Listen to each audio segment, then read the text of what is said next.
High court के फैसले पर हम शंकराचार्य जी से बात करेंगे। महाराज जी, अब तो आपने भी पूरा पढ़ लिया होगा जो आया है वहां से, जिस तरीके का फैसला आया है, फैसले में आपने क्या कुछ पाया? पहली प्रतिक्रिया क्या है आपकी? ऐसा है कि जो बात कल मौखिक रूप से अधिवक्ताओं ने हमें बताई थी, बाद में प्रिंट आउट उन्होंने भेजा जिसमें कल का आदेश निरूपित है, और उसमें भी वही बात कही गई है कि हमने सुन लिया है, हम इसका समयानुसार लिखित ऑर्डर घोषित करेंगे। तब तक के लिए गिरफ्तारी पर हम रोक लगा रहे हैं, जांच चलती रहेगी, सब लोग सहयोग करेंगे। जी। जो लैपटॉप, सीडी, कल तो कुछ दिखाई नहीं दिया उस पक्ष की तरफ से, आपको उम्मीद थी कि दिखाएंगे वो लोग लैपटॉप, सीडी वगैरह? ये तो आशुतोष दुराचारी की तरफ से, ये दुराचारी शब्द हम अपनी तरफ से नहीं लगा रहे हैं। जो कांदला थाना है, उस थाने में जो हिस्ट्री शीट लगी हुई है, तो हमको बताया गया कि जो हिस्ट्री शीटर शब्द है उसका जो हिंदी है कानून सम्मत, वो दुराचारी ही है। तो दुराचारियों की सूची में जो सम्मिलित है वो दुराचारी ही है। तो आशुतोष दुराचारी के द्वारा ये बातें कही गई थी, तो जिसका आचरण ही दूषित है उसकी बातों का क्या भरोसा किया जाए? वो कुछ भी कहता है, बाद में कुछ भी निकलता है। दोनों बच्चों के बारे में भी कोर्ट ने कल पूछा कि बच्चे कहाँ हैं। महत्वपूर्ण प्रश्न था। बच्चों की जो कस्टडी है वो सही जगह पे होनी चाहिए थी, वो नहीं दिखाई दी।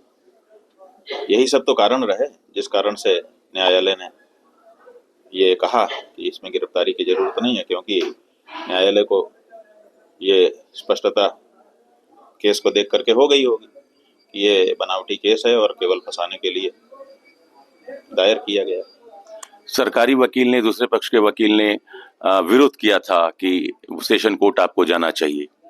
हाँ, उन्होंने तकनीकी पक्ष निकाल करके बताया कि आपको पहले यहाँ जाना चाहिए, फिर यहाँ आना चाहिए। आप यहाँ आ गए हैं, इसी टेक्निकल ग्राउंड पर ही क्यों ना आपका मामला खारिज कर दिया जाए जी। और उन्होंने अनुरोध भी किया न्यायाधीश से कि टेक्निकल ग्राउंड है, लेकिन उसका जो जवाब है वो हमारे अधिवक्ताओं ने न्यायालय को दिया। न्यायालय संतुष्ट हुआ, उन्होंने कहा कि नहीं, ये आ सकते हैं, आगे बताइए। फिर उनको चुप हो जाना पड़ा। 1-1.25 घंटे तक कोर्ट ने दोनों पक्षों को सुना। मतलब कोर्ट ने एक एक पक्ष को, एक एक पहलू को बहुत बारीकी से उसका अध्ययन किया, उसको सुना।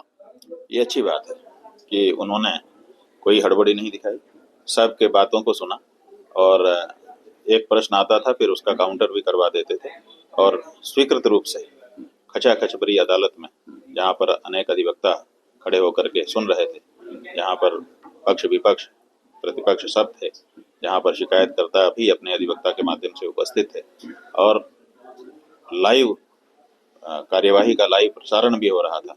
जाने कितने लोग अलग अलग जगहों से इंटरनेट के माध्यम से जुड़ करके उस कार्यवाही को देख रहे थे। इस तरह से एक खुले कोर्ट में, खुले न्यायालय में विधिवत विचार हुआ।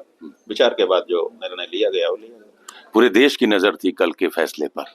स्वाभाविक है, एक फर्जी मुकदमा बना करके कोई लेके आता है और देश की जिस पीठ में आस्था है उस पीठ को ही घेरे में रख देता है, तो स्वाभाविक है कि आप एक व्यक्ति के ऊपर मुकदमा कर रहे हैं, लेकिन आपको पता होना चाहिए कि वो व्यक्ति भारत के एक एक सनातनी से जुड़ा हुआ है।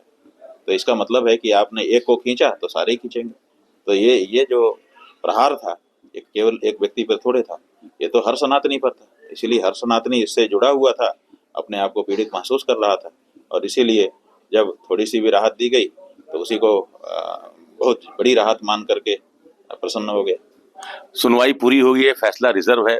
इस पर फैसला कब तक आने की संभावना है? कोई आपको डेट की जानकारी है गुरुजी? अब अभी तो होली की छुट्टियां ही हो रही हैं, छुट्टी के बाद ही होगा जी, जब भी होगा जी। एक आखिरी सवाल है महाराज जी की, एक फैसला हाईकोर्ट से आया, एक फैसला आपकी तरफ से 11 मार्च को आना है, तो वो फैसला आएगा कि उसको भी आप रिजर्व रखेंगे?